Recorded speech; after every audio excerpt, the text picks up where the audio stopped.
episodio número 27. Qué alegría poder darles la bienvenida a la serie Revelando los secretos del Apocalipsis. Qué rápido pasa el tiempo. Ya casi estamos pasando la mitad del año, pero aún hay mucho que hacer. Hoy domingo 26 de junio del 2022 es un maravilloso día por la simple razón que Dios nos concede vida. Gracias al Padre. Pero gracias también a ustedes por estar conectados y por compartir este podcast en las diferentes plataformas sociales. De esta forma empezamos el podcast número 27, pero no podemos hacerlo sin invitar la presencia del Rey de Reyes y Señor de Señores. ¿Te parece si oramos? Vamos a orar. Como en cada oportunidad, oh Padre, venimos ante usted, siempre con el deseo de someternos a la influencia del Espíritu Santo. Permita que esto suceda y que nuestra vida sea tocada y cambiada por su poder. Padre, que en este estudio pueda mostrarnos con mayor claridad detalles del futuro, que aunque parece incierto, no nos causa temor, pues confiamos en usted. Que su palabra sea exaltada en esta hora y el análisis que obtengamos sea de su agrado. Aunque proclives al orgullo, suplicamos nos ayude a aceptar su voluntad con humildad y a reconocerle como nuestro Rey. Anhelamos escuchar su voz, oh Padre, pues se lo pedimos en el nombre santo del Señor Jesucristo. Amén.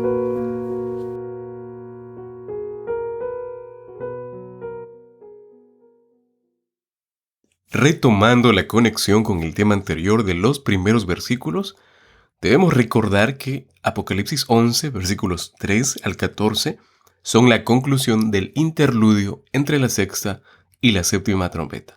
En este estudio, como siempre, a lo largo de todo el libro de Apocalipsis, tocaremos una serie de textos que están concadenados, están unidos por el contexto del mismo libro. Entonces, se constituye sobre la sección precedente de Apocalipsis, capítulo 10, versículo 8, al capítulo 11, versículo 2. De esta forma, mis amados, encontraremos información adicional con respecto a Apocalipsis 10, o sea, la experiencia, y a esto me refiero, del pueblo de Dios en el mundo hostil, en este mundo que para muchos cristianos es hostil. Aquellos que predicamos la palabra de Dios, el mundo pareciera que se vuelve más hostil, más reactivo al Evangelio. Mientras el testimonio del Evangelio mismo avanza, hay muchas personas que siguen rechazando este Evangelio.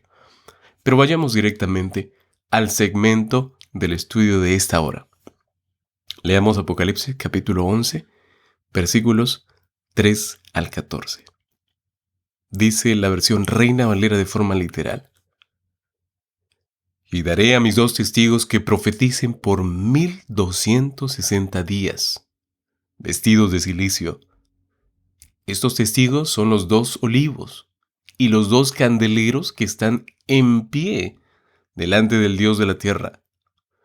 Si alguno quiere dañarlos, sale fuego de la boca de ellos y devora a sus enemigos.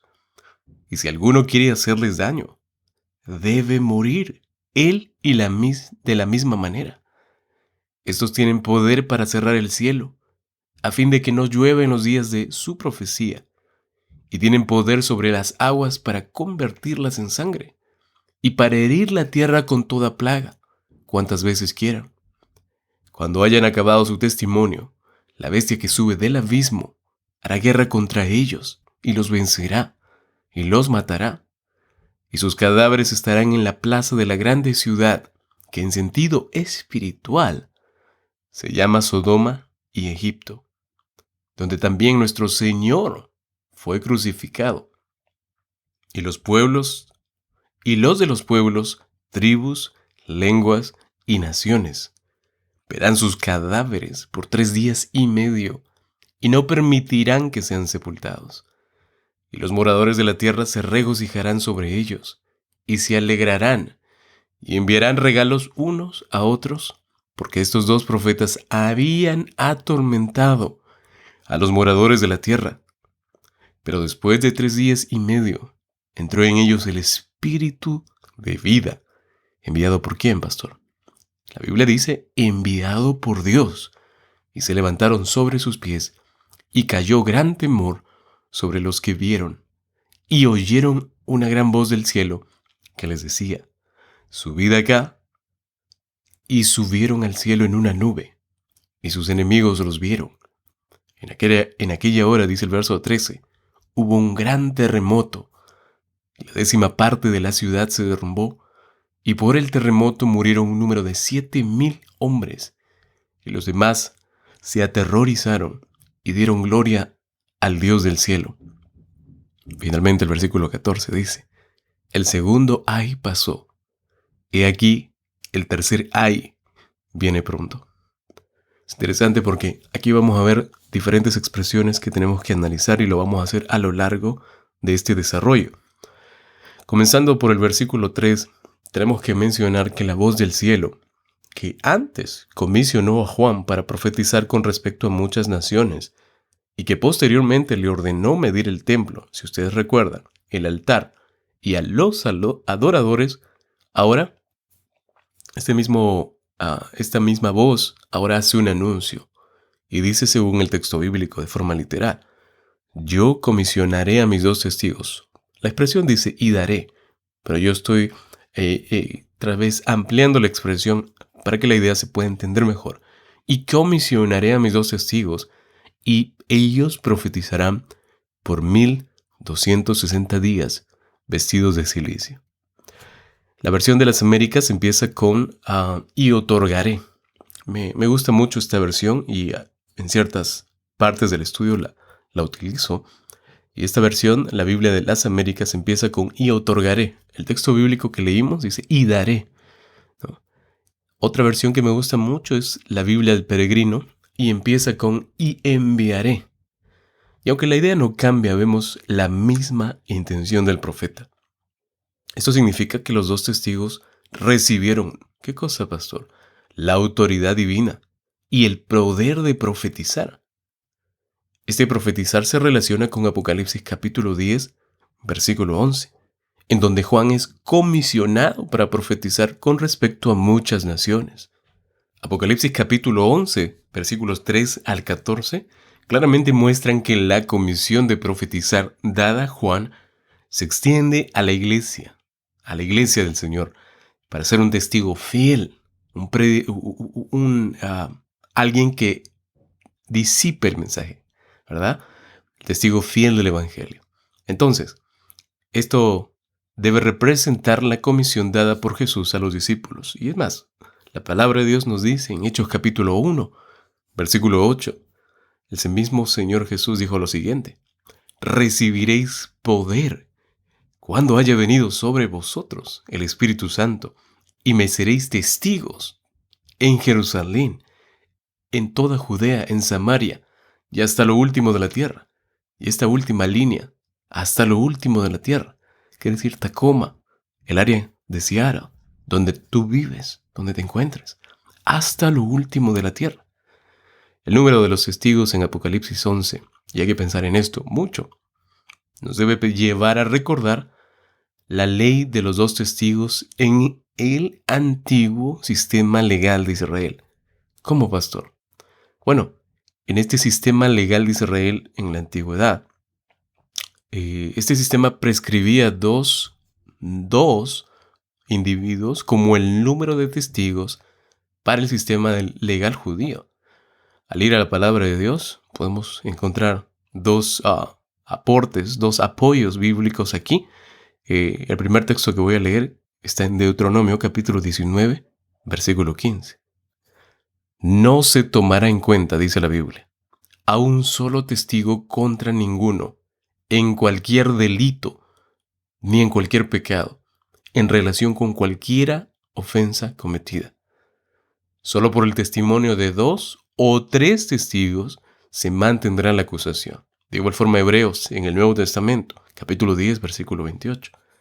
El que viola la ley de Moisés por el testimonio de 2 o 3 testigos muere irremisiblemente. Parece entonces ser aquí algo verdadero, parece mostrarse algo verdadero. Los 2 testigos tenían que dar testimonios correspondientes, veraces, corroborativos. Y según la palabra de Dios, aquí en Mateo capítulo 18, versículo 16, podemos ver este principio aplicado.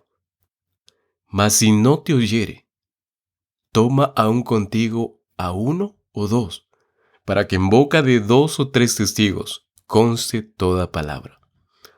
Nuestro Señor Jesucristo dijo a los fariseos: y en vuestra ley está escrito que el testimonio de 2 hombres es verdadero. Juan capítulo 8, versículo 17. Entonces, de acuerdo con esta práctica, podemos darnos cuenta de que 2 testigos eran imprescindiblemente necesarios. 2 testigos o más. El Señor mismo también comisionó a los discípulos, si ustedes recuerdan, como sus testigos, enviándolos de 2 en 2. Dice el Evangelio de Marcos, capítulo 6, versículo 7. En el momento en el que el Señor Jesús llama a los discípulos, los invita a ir con Él. Después llamó a los 12 y comenzó a enviarlos de 2 en 2 y les dio autoridad sobre los espíritus inmundos. Qué hermoso. Hay mucho sustento bíblico para apoyar esta posición. Ahora, en la iglesia primitiva también se continuó con la práctica. Ustedes pueden leer Hechos capítulo 13, versículo 2, y Hechos capítulo 15, versículos 39 al 41, y van a encontrar más sustento. Así, el testimonio dado por los 2 testigos de Apocalipsis capítulo 11 sugieren la seriedad y la importancia del mensaje que proclaman. Amados, el mundo no puede rechazar el testimonio profético sin sufrir serias consecuencias y juicios. Aquel que rechaza lo que Dios ofrece, aquel que rechaza lo que el Creador, el soberano Rey del universo, nos ofrece, simplemente cosecha lo que siembra, simplemente va a experimentar lo que su propio rechazo ha traído con él. Amados, entonces, algo que me gustaría que podamos entender todos es que todo este tema de profecía, todo este tema de la visión, todo este tema de estos 2 testigos es algo real. El Señor nos lo ha dado con un propósito. Él no quiere que nadie se pierda. Él te invita, es más, a estar de su lado. Quiero que entiendas. Hoy tenemos la oportunidad de estar con el vencedor. ¿Acaso no deseas obtener éxito en la vida? Dime. ¿No deseas lo mejor para tu familia? ¿No deseas lo mejor para tus padres, tu esposa, tus hijos o para ti mismo? Está en tus manos. Toma la decisión antes que sea tarde. Volviendo al estudio. Llegamos al periodo profético donde profetizaron los 2 testigos 1260 días. Y si ustedes recuerdan, ese es el mismo periodo designado para que los gentiles pisoteen y opriman al pueblo de Dios, ubicado en Apocalipsis capítulo 11, versículo 2, al inicio del capítulo. En esta tarde, les invito a ver un poco de historia universal que es imprescindible, porque estamos hablando de historia bíblica, historia que también fue parte de nuestra existencia en el pasado. Primero debemos ubicarnos en el contexto en donde Roma imperial era la potencia mundial, como lo relata la historia de los imperios. Ahora, al revisar la historia, presten atención, vemos que el año, específicamente en el año 330 después de Cristo, un personaje llamado Constantino cambia la sede del Imperio Romano a Constantinopla. Luego, años más tarde, siendo más específicos, en el año 476, este imperio cae, el Imperio Romano cae a manos de las tribus ya conocidas como las 10 tribus bárbaras. Pastor, un momento. ¿Es necesario mencionar estos detalles? ¿Y por qué? ¿Por qué es importante o imprescindible mencionar estos detalles? Tal vez se estén preguntando esto. Noten, en profecía es imprescindible revisar la historia. es algo necesario, no para confirmar el escrito bíblico, sino para entender que Dios está al control de todo el escenario humano desde el inicio. Volviendo a la historia. Posteriormente, en el año 533, luego de que Roma estaba batallando contra las 10 tribus bárbaras, el emperador Justiniano declara en ese año al Papa como la cabeza de todas las iglesias. Noten este importante detalle. Entonces, mencionamos que Roma en su lucha contra aquellas 10 tribus bárbaras por mantener el poder consigue su objetivo. Y es en el año 538 que acaba con las últimas 3 tribus bárbaras. ¿En qué año, pastor? 538. Por favor, anoten ese número, 538. Fue entonces, desde ese año, que todas las barreras de limitación para el Imperio Romano habían caído y empieza a desplegarse su poder dictatorial sobre el mundo. Cualquier persona puede confirmar esto en los libros de historia. Ese poder que Roma ostentó y se mantuvo por casi 12 largos siglos, y lo conocemos como la Edad Media, en donde la hegemonía de Roma alcanzó un periodo de oscurantismo, de paganismo, nunca antes visto. Fue este periodo en el que se levantó el famoso Tribunal de la Santa Inquisición. Pero hagamos una operación simple, pero también interesante. Tomemos el año en el que Roma consigue el poder total. Ya lo acabo de mencionar, y me refiero al año 538, por eso les dije, mantengan en su mente este año, 538. Si restamos 538 menos 1798, ¿cuántos años quedarían? 1260 años, ¿verdad? Espere, pastor. Es fácil, es así de fácil poner cualquier número para encajar en los números proféticos. Mis amados, 1798 no es un número cualquiera. Un incidente muy particular aconteció en este año. Y déjenme contarles, fue este el año en el que el ya conocido Papa Pío VI, y esto es parte de la historia, no es algo que estamos inventando.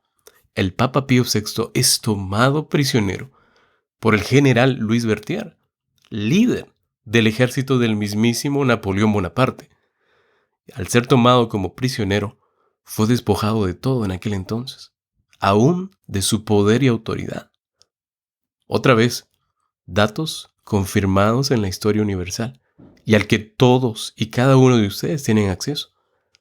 Entonces, al realizar esta resta, obtenemos el número 1260 años, 1798, cuando el Papa Pío VI es tomado, y el año 538, que ya mencionamos que fue el año en el que Roma vence y obtiene el poder total, el control total, la hegemonía completa del mundo, ¿verdad?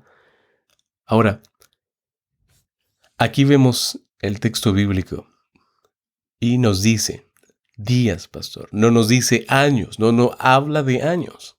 Es cierto, no nos habla de años, nos habla de días. Pero yo creo que ustedes recuerden, y esto lo incluimos casi en el inicio de los podcasts, porque hay un principio bíblico sobre periodos proféticos apoyados en el contexto tanto de Ezequiel como el libro de Números. Ezequiel capítulo 4, siendo más específicos, capítulo 4, versículo 6, y Números capítulo 14, versículo 34. Lo interesante de estos 1260 años o días, según el principio bíblico, es que al ser un periodo profético importante en el libro de Apocalipsis, también en el libro de Daniel, a donde vamos a ir, vemos el mismo periodo, mis amados, pero expresado de forma diferente. ¿Cómo es esto, pastor? Vayan conmigo rápidamente al libro de Daniel, capítulo 12, versículo 7. Dice lo siguiente así. Y oí al varón vestido de lino que estaba sobre las aguas del río, el cual alzó su diestra y su siniestra al cielo, y juró por el que vive por los siglos, que será por tiempo, tiempos y la mitad de un tiempo. Y cuando se acabe la dispersión del poder del pueblo santo, todas las cosas serán cumplidas. Por temas de tiempo, y parece que fuera redundante, pero por temas de tiempo vamos a decir lo siguiente. Pues cuando terminemos el libro de Apocalipsis e ingresemos al libro de Daniel, si Dios nos lo permite, veremos detalles interpretativos del texto bíblico que estamos analizando ahora. Por ahora, el análisis nos muestra que un tiempo, mis amados, un tiempo equivale a un año. ¿Por qué, pastor? Lo vamos a ver en el estudio de Daniel, no se preocupen. Pero miren lo que viene a continuación. Un tiempo equivale a un año. Por ende, 2 tiempos tenemos que asumir que equivaldrían a 2 años. Y la mitad de un tiempo es lógico pensar que equivaldría a 6 meses o medio año. Ahora, si sumamos todo, serían 3 años y medio. ¿Cuántos meses exactamente? 42 meses. Pero pastor, deténgase un momentito allí, no vaya tan rápido. Supongamos que esto sea cierto. Ya tenemos los 1260 años, que bajo el principio interpretativo bíblico de día por año, son 1260 días, de años a días. Luego llegamos al análisis de los 42 meses de una forma casi lógica, y hasta aquí puedo ver cierta idea lógica. Pero usted mencionó que ambos representan el mismo periodo profético, tanto los 1260 días como los 42 meses. Sin embargo, ambos son totalmente distintos. Son números incluso distintos. Son diferentes. Ok, presten atención. Nosotros, en la actualidad, tenemos un calendario bajo el cual determinamos los días de cada mes. Cada mes contiene diferentes números de días. Algunos meses tienen 30, otros 31, 28 y 29 días cada cierta cantidad de años. Pero esto no es así en el calendario judío. En el calendario judío los meses son exactos. Es decir, cada mes consta de 30 días exactos. Ahora, pónganse a pensar, si cada mes contiene 30 días exactos, esto es algo que hay que considerar. Y por eso es importante, es imprescindible tomar en cuenta la cantidad de días. Cuando yo me pongo a pensar y digo, Señor, ¿qué está pasando aquí? Son 42 meses, a 30 días por cada mes. Yo les pregunto, ¿cuánto es 42 por 30? 1260, ¿verdad? Mis amados, en esta tarde antes de continuar, solo voy a decirles que los tiempos de Dios son perfectos. En relación a los 1260 días, no puedo dejar de mencionar que durante este periodo profético el pueblo de Dios experimentó amargura, de dificultades intensas y persecución, al dar su testimonio a favor de Cristo. Y esto lo hizo la Iglesia Católica a través del Tribunal de la Santa Inquisición y también de las famosas cruzadas que muchos conocen y son parte de la historia. Una vez más, esto no es algo nuevo, esto no es algo inventado, esto está en los libros de historia, que yo les invito a que ustedes le den una revisión a estos libros. Esto está claramente identificado, y me refiero a los 2 testigos, indicado por la vestimenta de estos durante el tiempo de su fiel testimonio. El texto bíblico, si leemos, el apoyo bíblico en Zacarías capítulo 13, versículo 4. Estos están vestidos de silicio en el Antiguo Testamento, pues es la vestimenta, o era la vestimenta usual de los profetas al cumplir su ministerio profético. Miren, Isaías capítulo 20, versículo 2 también lo menciona. En aquel tiempo habló Jehová por medio de Isaías, hijo de Amós, diciendo, ve y quite el cilicio de tus lomos, y descalza tus sandalias de tus pies. Y lo hizo así, andando desnudo, y descalzó. Y esto es evidentemente, claro, tiene que ver con el efecto amargo de haber experimentado al compartir el mensaje del Evangelio, según Apocalipsis capítulo 10, versículo 8 al 11. Pero veamos aquí algunas expresiones importantes para nuestro análisis y vamos ahora desde el versículo 4 al versículo 6.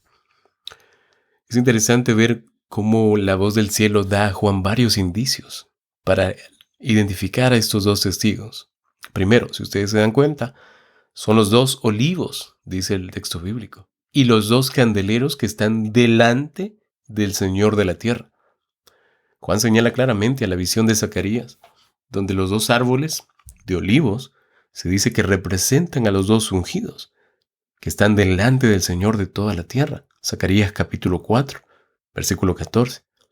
Estos ungidos hacen solamente referencia a Josué, aquel Josué que la Biblia dice que fue el sumo sacerdote, y a Zorobabel, el gobernador, quienes estaban restaurando el templo en aquel entonces. Al referirse a Zacarías 4, Juan solamente indica que la actividad de los dos testigos se parece a los roles de Josué y Zorobabel. De esta forma vemos cómo se abarcan ambos en roles sacerdotales.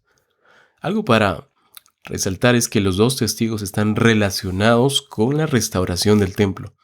Apocalipsis, los 2 primeros versículos del capítulo 11. Así como el Espíritu Santo actuó por medio de los ungidos al restaurar el templo y sus servicios en Jerusalén. Zacarías capítulo 4, versículo 6 lo menciona. Así el Espíritu Santo usa a los dos testigos como los que llevan el mensaje del Evangelio por todo el mundo. Este mensaje está centrado en el tema de la restauración del santuario celestial y en el amor y la actividad de Dios en el mundo, de Dios en este mundo, mis amados. ¿Pueden ver ese Dios de amor que se involucra y realiza actividades en el mundo para que tengamos acceso a la salvación? Alabado sea usted, oh Dios, en el universo entero. Presten atención. La intención de nuestro Dios es hermosa. Es salvarte a ti, salvar a tu familia. Salvarme a mí, salvar a mi familia. Esa es la única intención de Dios. Miren, aunque ambos testigos experimentaron la amargura de la oposición y la persecución durante el periodo de su actividad profética, ambos no fueron afectados. No tienen poder y aún luego fueron destruidos, dice el texto bíblico. Literalmente dice la expresión: si alguno quiere dañarlos, viene fuego de sus bocas y devora a sus enemigos. Y si alguno quisiera dañarlos, él debe ser muerto. Este fuego que sale de la boca de ellos nos recuerda a Elías, quien llamó, si ustedes lo recuerdan bien, fuego del cielo para devorar a los soldados de Ocosías. Envió repetidamente al profeta a que fuera arrestado. Segunda de Reyes capítulo 1, versículos 9 al 14. También debiera recordarnos la palabra de Dios, que llegaron a ser fuego en la boca de Jeremías, aquel profeta, devorando al pueblo rebelde e infiel. Jeremías capítulo 5, versículo 14. Sobre la expresión, ellos tienen autoridad de cerrar el cielo para que no dé lluvia durante los días de su profecía. Aquí es interesante esta expresión porque identificamos una conexión a la actividad profética de Elías, específicamente el profeta Elías, durante la gran apostasía y la ausencia de la palabra de Dios en el pueblo de Israel. Y me refiero a la terrible sequía que Elías profetizó al rey Acab. Si ustedes recuerdan bien, Primera Reyes capítulo 17, desde el versículo 1, el texto bíblico dice que el cielo se cerró y no hubo lluvia en la tierra por 3 años y medio. Y esto también tiene un apoyo bíblico en Lucas capítulo 4, versículo 25, y en Santiago capítulo 5, versículo 17. En la expresión, los dos testigos también tienen autoridad sobre las aguas para volverlas en sangre y herir la tierra con toda plaga tantas veces como deseen. Esto, mis amados, es evidentemente un reflejo de las plagas de Egipto. Está hablando aquí de ello. Si ustedes recuerdan las plagas de Egipto, fue Moisés quien inició cuando el faraón rehusó permitir que los israelitas salieran de Egipto. Como resultado, la tierra de Egipto fue herida con toda clase de plagas. Éxodo capítulo 7 al capítulo 11. El lenguaje que vemos aquí entonces podría fácilmente ser la descripción de los dos testigos e indicar que los roles y actividades de los dos testigos se parece primero que todo a la de los ungidos en el tiempo de la reconstrucción del templo de Jerusalén. Es cierto, es mucha información, pero es necesario hacer estos vínculos, estas conexiones, para que podamos entender mejor. Tal vez, como lo dije al principio, uno de los capítulos más difíciles del libro de Apocalipsis. Segundo, el rol y las actividades se parecen a las de Moisés y Elías, quienes se encontraron con Jesús sobre el monte de la transfiguración y hablaron con él con respecto a lo que Jesús experimentaría al final de su vida en Jerusalén. Lucas capítulo 9, versículo 31. Pero hay un detalle aquí que debemos considerar. Si nos vamos al Antiguo Testamento, nos damos cuenta que el profeta Malaquías fue quien predijo la venida del Elías antes de la venida de Jehová. Mateo capítulo 4, versículos 5 a 6. Sin embargo, estos dos testigos de Apocalipsis capítulo 11 han de entenderse no como Moisés y Elías, que vuelven a la tierra, sino como personajes simplemente simbólicos. Yo les dije al comienzo que el libro de Apocalipsis tiene cierta cantidad de contenido profético y un grado o una porción muy grande es simbólica y la otra parte es literal. Pero tenemos que saber identificar qué es literal y qué es simbólico.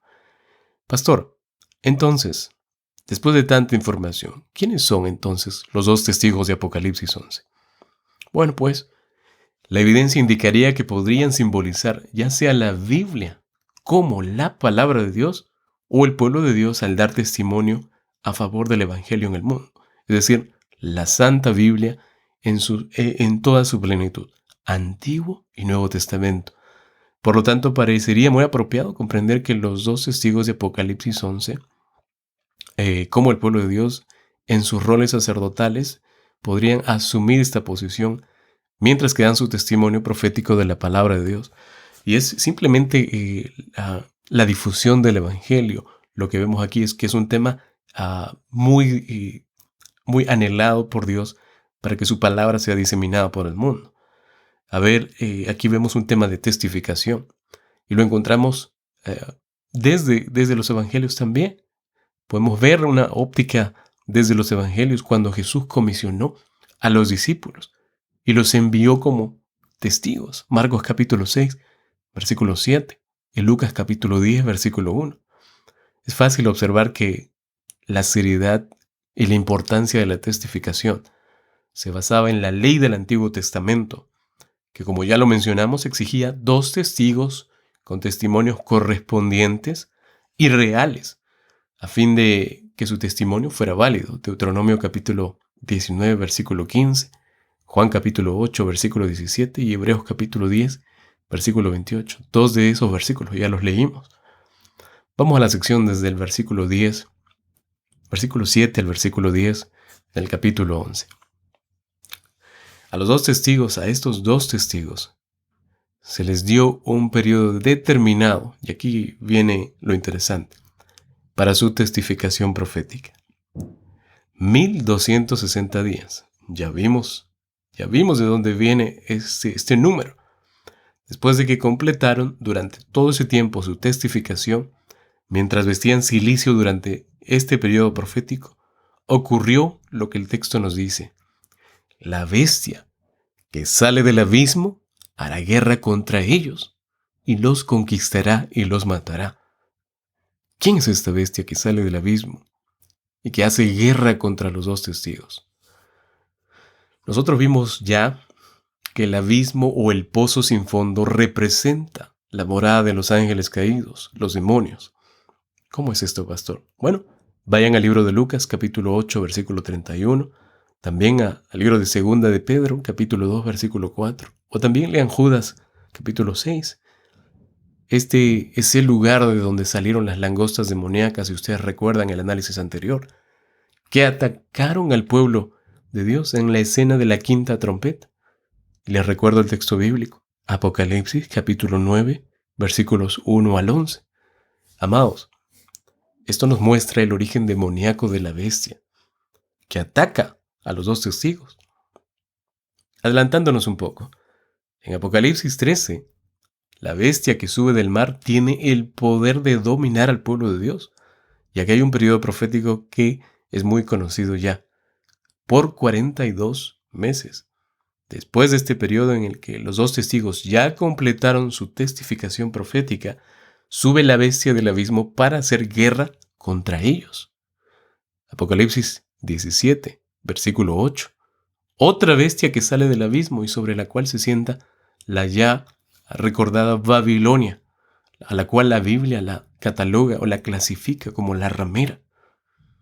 La bestia que hace guerra contra los dos testigos y los persigue, prestemos atención, esta es una autoridad aprobada y apoyada por el enemigo de Dios, mis amados, Satanás. Los dos testigos yacen muertos y expuestos públicamente, dice el texto bíblico, en la calle de la gran ciudad. Y aquí lo interesante de ir al idioma original es que podemos ver un panorama más real, más claro. Y en este caso, el griego original dice el cuerpo muerto de ellos. El cuerpo muerto de ellos, que muestra que los dos testigos son un solo individuo y nunca estuvieron separados. Por eso, hace unos instantes mencionamos que la identificación de estos dos testigos simplemente sería de forma simbólica la palabra de Dios en sus dos testamentos, Antiguo y Nuevo Testamento. En los tiempos antiguos, esto era una desgracia, y me refiero a dejar los cuerpos expuestos, como dice el texto bíblico, en la calle de la gran ciudad. Era una desgracia y una tragedia grande dejar cuerpos muertos expuestos y privados de su sepultura. Y esto tiene apoyo bíblico en Primera de Reyes, capítulo 13, versículo 22, Salmo 79, versículo 3, Jeremías capítulo 8, versículos 1 y 2, y Jeremías capítulo 14, versículo 16. Los dos testigos fueron rechazados por el mundo junto con el mensaje que predicaban. Ahora sufren un gran abuso en su muerte. Los dejan allí tirados en las calles, expuestos. Y esto nuevamente les recuerdo, es algo simbólico. La gran ciudad se llama espiritualmente Sodoma y Egipto.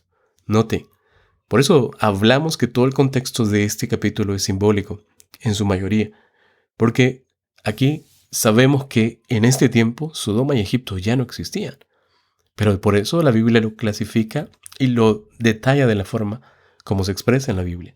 Y se llama espiritualmente, no dice, y es Sodoma y Egipto, porque estas ciudades paganas ya no existían en ese entonces.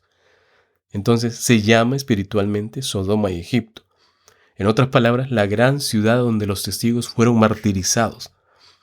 Aquí se integra la maldad y la degradación moral de Sodoma. Si nosotros recordamos, vemos como la degradación moral de Sodoma era el factor principal, el factor predominante de esta ciudad. Pastor, ¿cómo que Sodoma era el lugar de donde reinaba la degradación moral? Bueno, ustedes no pueden ir a Génesis capítulo 18, versículos 20 al 21, y también el capítulo 19, versículos 4 al 11, y se van a dar cuenta de lo que digo. También habla no solamente de Sodoma, sino de Egipto. Y aquí vemos la arrogancia y la autosuficiencia presentes.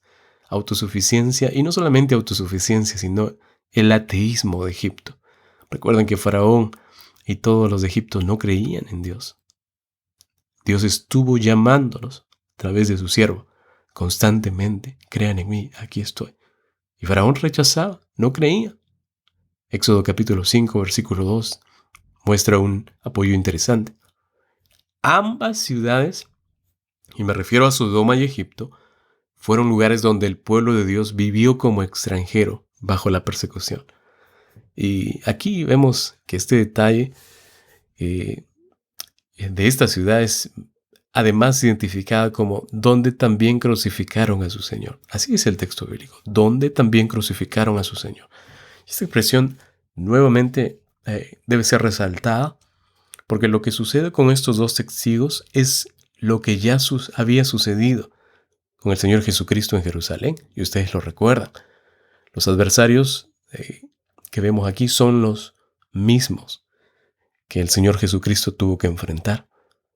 Así como Jerusalén rechazó a Jesús y lo envió a la muerte, Así, esta gran ciudad simbólica, cristianos profesos bajo el control de un poder político, lo digo más claro, mis amados, al final del tiempo, perseguirá al pueblo de Dios. Y como les digo, esto es un simbolismo que se repetirá. El texto que leímos aquí refiere que los cuerpos muertos de los testigos se encontraron expuestos y sin sepultar al medio de la plaza durante, aquí hay un periodo interesante, 3 días y medio, un día por cada año en el que testificaron vestidos de cilicio. Pero este periodo también corresponde al tiempo que Jesús pasó en la tumba, si ustedes lo recuerdan.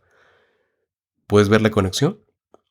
Durante este periodo, los 2 testigos permanecieron expuestos en las calles de la gran ciudad, mientras hombres de los pueblos y tribus y lenguas y naciones contemplan con placer maligno sus cadáveres, rehusándoles una adecuada y respetuosa sepultura. Esto es interesante porque aquí la clasificación para pueblos, tribus y lenguas y naciones se usa simbólicamente para los gentiles, para aquellos que rechazan a Dios, su mensaje, y a los que proclaman su mensaje. Y el simbolismo aquí vemos que, en otras palabras, la palabra de Dios fue rechazada por completo, fue ignorada, fue expuesta a la burla. Otras expresiones, y me refiero a pueblos, tribus, lenguas y naciones. Recuerda la comisión dada a Juan de profetizar. Y aquí en Apocalipsis capítulo 10, versículo 11, muchos pueblos, naciones, lenguas y reyes. Amados, el pueblo de Dios a menudo experimenta una amargura dolorosa porque su testimonio solo encuentra rechazo y burlas. Y esto no es novedad. Los centinelas del Maestro continúan predicando el Evangelio y lo harán hasta que sea el tiempo predicho, compartiendo las buenas nuevas de salvación. Y aunque vienen haciéndolo con gozo y dedicación, y he visto muchos predicando con gozo y dedicación, el rechazo y el repudio de muchos se levanta al mismo tiempo. Y así el escrito bíblico, mis amados, solo se confirma. Veamos lo que la palabra de Dios nos dice. La expresión los que moran en la tierra. Se regocijan sobre los cuerpos de los testigos, dice la idea principal. Se alegran e intercambian regalos como la expresión de su celebración. Los que moran en la tierra. Y en Apocalipsis, esta expresión siempre es una referencia a los impíos. Evidentemente ellos son los que la Biblia clasifica como pueblos, tribus y lenguas y naciones. De Apocalipsis capítulo 11, versículo 9. Este grupo de impíos aquí están celebrando la muerte de estos 2 testigos. Porque dice el texto bíblico, estos 2 profetas atormentaban a los que moran en la tierra. Y miren, algo muy interesante aquí es que este tormento no era otra cosa que perturbar la conciencia de los hombres por su pecaminosidad y su impiedad. Y amados, el evangelio expresado no por medio del testimonio del pueblo de Dios siempre trae aceptación. Al contrario, el evangelio que se expresa por medio del pueblo de Dios y su testificación siempre ha perturbado las conciencias de los hombres malos. Cuando una persona se ve expuesta a la palabra de Dios, inmediatamente se genera cierto rechazo. Se levanta una barrera. Y esto lo vimos con el rey Acab. Aquel rey que supuestamente era uno de los reyes del pueblo de Israel en aquel entonces. El profeta Elías se acerca a él y él simplemente le dice, ¿eres tú el que perturbas a Israel? Primera Reyes capítulo 18, versículo 17. Y su enemigo, el enemigo de Israel, Acab odiaba también al profeta Miqueas. No solo pasó con Elías, sino con Miqueas, que no le profetizaba el bien para él, sino el mal. Es interesante que siempre queremos escuchar lo que nos agrada, lo que no nos afecte, lo que no vaya en contra de nuestras conciencias, lo que no nos haga sentir mal según nuestra condición. ¿Por qué queremos estar cómodos en esa zona de confort que para muchos es difícil salir, verdad? Cuando Pablo predicó, y este es otro ejemplo muy, muy, muy claro, predicó ante aquel gobernador Félix, aquel tetrarca, acerca de la justicia, del dominio propio y del juicio venidero. El espantado gobernador simplemente rehusó seguir escuchando a Pablo y lo despidió. Hechos capítulo 24, versículo 25. Y finalmente, mis amados, el Señor Jesús, el mismo Señor Jesucristo, anunció a sus discípulos, y presten atención a este texto que es un texto poderoso: y seréis aborrecidos de todos por causa de mi nombre. Marcos capítulo 13, versículo 13. La palabra de Dios trae tormentos a los que oyen la palabra sin rendirse a ella. Es difícil rechazar el Evangelio, y cuando lo hacen, simplemente experimentan ese amargo sabor, porque la palabra de Dios solo trae paz, solo trae verdad. Pero cuando muchos se ven expuestos a la palabra de Dios, simplemente genera un rechazo automático, porque las vidas de esas personas, o la vida de todos los que rechazan por lo menos, no están en armonía con lo que Dios nos enseña en su palabra. Vamos a la sección del capítulo 11 al versículo 13. Del versículo 11 al versículo 13, del mismo capítulo en estudio de esta tarde. La celebración entonces dice que termina después de 3 días y medio. Y aquí pasa algo interesante. El texto bíblico dice: el aliento de vida de Dios entró en ellos y se pusieron sobre sus pies. El aliento de vida es aquí referencia, no hay duda, a Génesis capítulo 2, versículo 7. Miren, únicamente Dios, quien devuelve la vida a los testigos. Los 2 testigos volvieron a la vida y el escenario se preparó para una amplia predicación del Evangelio, más que en cualquier otro momento de la historia. Traerlos de vuelta a la vida hizo que los enemigos tuvieran gran temor. Dice el texto bíblico allí que sintieron gran temor, aunque antes se habían alegrado por su muerte desgraciada. Fue allí cuando se escucha esa voz del cielo que llama a los 2 testigos resucitados. Y el texto bíblico nos dice: y ellos subieron al cielo en la nube, y sus enemigos los vieron. Y estos enemigos, ya lo mencionamos, son los pueblos, tribus, lenguas y naciones, los impíos, los gentiles, capítulo 11, versículo 9, y los que moran en la tierra, versículo 10. La ascensión de los testigos nos puede tal vez conectar con aquella ascensión del Señor Jesucristo al cielo en una nube después de su resurrección, Hechos capítulo 1, versículo 9. Y simplemente por los registros bíblicos sabemos que tanto Elías como Moisés fueron llevados al cielo, Segunda de Reyes capítulo 2, versículo 11, y Judas 9.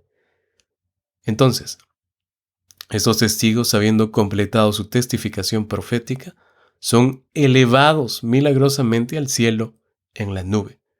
Son exaltados, y esto añade luego, al leer el texto bíblico, terror, miedo a los moradores de la tierra. Y la expresión bíblica dice así: y en la misma hora hubo un gran terremoto, que sucedió cuando los testigos subieron al cielo. Si leen el contexto, el terremoto, como el del 6º sello, señala el comienzo del tiempo del fin y los eventos finales de la historia de este mundo. Ahora, el símbolo de un terremoto se usa repetidas veces en la palabra de Dios, en las Escrituras, para describir agitación, perturbación, y caracterizan al mundo inmediatamente antes de la segunda venida. Y tenemos un apoyo bíblico aquí en Marcos capítulo 13, versículo 8, y Apocalipsis 16, 18. Este terremoto no es un terremoto que solo remueve el área, sino es un terremoto que causa destrucción. Tanto así que 1/10 de la ciudad mueren o produce la muerte de 7,000 personas.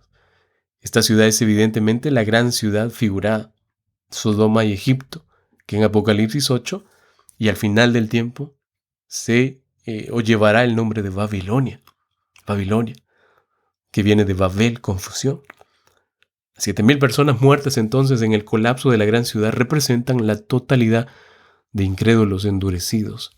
Y esto nos recuerda a los 7,000 que permanecieron fieles durante el ministerio de Elías, Primera de Reyes 19, 18. Es interesante la conexión de cifras de la palabra de Dios y cómo se nos muestra. Al ir al Nuevo Testamento, Romanos capítulo 11, versículos 4 y 5, vemos que el número representaría posiblemente la totalidad del remanente de Israel. Y aquí solo ocurre un colapso parcial de la gran ciudad de Babilonia. Su destrucción total ocurrirá en Apocalipsis 18 y lo vamos a ver. Aparentemente este terremoto junto con el colapso parcial de la gran ciudad crea un efecto positivo en la gente sobreviviente. Y lo decimos porque vemos la reacción en el texto bíblico. Y el resto de la gente se asustó y dio gloria al Dios del cielo. Entonces pareciera aquí que vemos un arrepentimiento genuino. Los sobrevivientes de este gran colapso, de este gran terremoto, parecen dar respuesta en demanda al primer ángel de Apocalipsis 17. Apocalipsis 14, 7 dice: temer a Dios y dadle gloria, porque la hora de su juicio ha llegado. Entonces podría ser que la vindicación de estos dos testigos es paralelo o va al mismo tiempo a la proclamación del evangelio interno del ángel de Apocalipsis 14. Y yo quiero mencionarles que iremos desarrollando esta idea en los siguientes temas. Por ahora, tomen en cuenta que al acercarse a la historia, el fin a la historia de la tierra, el evangelio va a ser proclamado una vez más con gran poder y mucha gente lo aceptará. La pregunta que te hago en esta tarde ya para ir concluyendo: ¿y tú? ¿Qué pasará contigo? El último versículo, el versículo 14. En el último versículo de este segmento, Juan concluye la sección con aquella declaración: el segundo ay ha pasado, he aquí el tercer ay viene rápidamente. Solo para recordarles que el primer y el segundo ay estuvieron relacionados con el tocar de la quinta y la sexta trompeta respectivamente. Entonces sería lógico hacer una conexión entre este tercer ay con la trompeta séptima, que está listo para ocurrir y que nos lleva a comprender que se completará el misterio de Dios según Apocalipsis capítulo 10, versículo 7. El tiempo no nos da para más y de esta forma concluimos con este episodio para luego continuar revisando los versículos 15 al 19, develando el tema del tercer ay y la conexión con la séptima trompeta. Pero esto será el siguiente domingo a las 3 de la tarde, hora del Pacífico, por VT Radio Universal. Como siempre, agradecerles por su tiempo y la dedicación que ponen para conocer más sobre la voluntad del Creador, y de la misma forma que iniciamos, les invito a concluir este episodio. Vamos a orar. Señor, gracias por concedernos el privilegio de su compañía. Una nueva semana llegó y solo le pedimos que su presencia esté con nosotros en cada instante. Ayúdenos a recordar lo importante que es tener al Señor Jesús en cada aspecto de nuestra vida. Por favor, afirme nuestros pasos en sus caminos y ayúdenos a mantener nuestra total confianza en usted. Gracias, Padre, le damos en el nombre del Señor Jesucristo. Amén.